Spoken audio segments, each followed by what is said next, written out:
আসসালামু আলাইকুম, স্বাগতম সবাইকে। খুবই সুস্বাদু এবং মজাদার ডাটা রান্নার একটি রেসিপি নিয়ে চলে এসেছি। আজকে যেভাবে এই ডাটা রান্না করব, এভাবে ডাটা রান্না করলে খুবই টেস্টি এবং মজাদার হয়। আর এই ডাটা রান্নাটা সাদা ভাত দিয়ে খেতে ভীষণই ভালো লাগে, সবাই ভীষণ পছন্দ করবে এটা খেতে।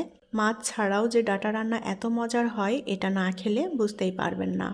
তাহলে চলুন কিভাবে ডাটাটা রান্না করি সেটা দেখে নেই। প্যানে পরিমাণ মতো তেল দিয়ে দেব। এখন এই তেলের মধ্যে দিয়ে দেব মিডিয়াম সাইজের একটা পেঁয়াজ কুচি। পেঁয়াজটা এখন অল্প আঁচে নেড়েচেড়ে একটু ভেজে নেব। পেঁয়াজটা আমি একটু লাল লাল করে ভেজে নিয়েছি। এখন এই পেঁয়াজের মধ্যে দিয়ে দেব রসুন বাটা। 1 চা চামচ পরিমাণ নিয়েছি রসুন বাটা। রসুন বাটা দিয়ে একটু ভেজে নেব যাতে কাঁচা গন্ধটা চলে যায়। পেঁয়াজ রসুন একসাথে সুন্দর করে ভেজে নিয়েছি। এখন পেঁয়াজের মধ্যে কিছুটা পানি দিয়ে দেব যাতে পুড়ে না যায়। আমি এখানে হাফ চা চামচ শুকনো মরিচের গুঁড়া, হাফ চা চামচ জিরার গুঁড়া, হাফ চা চামচ ধনিয়ার গুঁড়া, হাফ চা চামচ নিয়েছি হলুদ গুঁড়া এবং স্বাদমতো লবণ। মশলাটাকে এখন ভালো করে কষিয়ে নেব। এবার এই মশলার মধ্যে দিয়ে দেব 1 টেবিল চামচ পরিমাণ সরিষা বাটা। আমি এখানে সাদা সরিষাটা নিয়েছি আর সরিষার মধ্যে 2টা কাঁচামরিচ দিয়ে বেটে নিয়েছি। সরিষা বাটা দিয়ে ভালো করে নেড়েচেড়ে মিলিয়ে নেব। মশলাটা সুন্দর করে কষিয়ে নিয়েছি। এখন এর মধ্যে দিয়ে দেব কেটে রাখা ডাটা। ডাটার আঁশগুলো ফেলে দিয়ে আমি এভাবে ছোট টুকরো করে নিয়েছি। আর দিয়ে দেব আলু। এখানে মিডিয়াম সাইজের একটা আলু নিয়েছি আর আলুটাও আমি এরকম চিকন করে কেটে নিয়েছি। এখন ডাটা আলু একসাথে মিলিয়ে কিছুক্ষণ কষিয়ে নেব।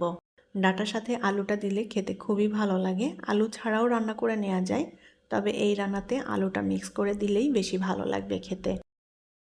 ডাটা আলু একসাথে বেশ ভালো করে কিছুক্ষণ কষিয়ে নিয়েছি। এখন সেদ্ধ হওয়ার জন্য পানি দিয়ে দেব।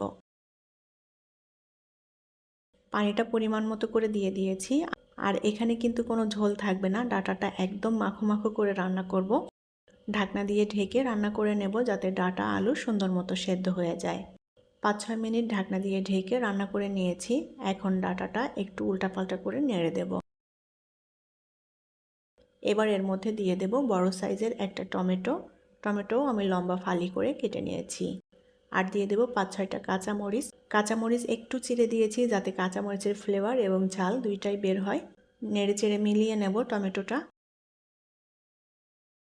আবারও ঢাকনা দিয়ে ঢেকে রান্না করে নেব। আরও 5-6 মিনিট ঢাকনা দিয়ে ঢেকে রান্না করে নিয়েছি। আর যে পানিটা ছিল পানিটা টেনে গিয়েছে। এখন উল্টাপাল্টা করে নেড়ে দেব। ডাটার এই রান্নাতে একদমই পানি থাকবে না, মাখো মাখো হলে এই ডাটা রান্নাটা খেতে বেশি মজার হয়। খুব সুন্দর করে নেড়ে চেড়ে আমি ডাটাটা রান্না করে নিয়েছি একদম মাখো মাখো করে। আলু ডাটা সুন্দর মতো সেদ্ধ হয়ে গিয়েছে। এখন তরকারিটা চুলা থেকে নামিয়ে পরিবেশন করব। ডাটার এই তরকারিটা সাদা গরম ভাত দিয়ে খেতে খুবই ভালো লাগে। আশা করছি আমার আজকের ডাটা রান্না আপনাদের কাছে ভালো লেগেছে।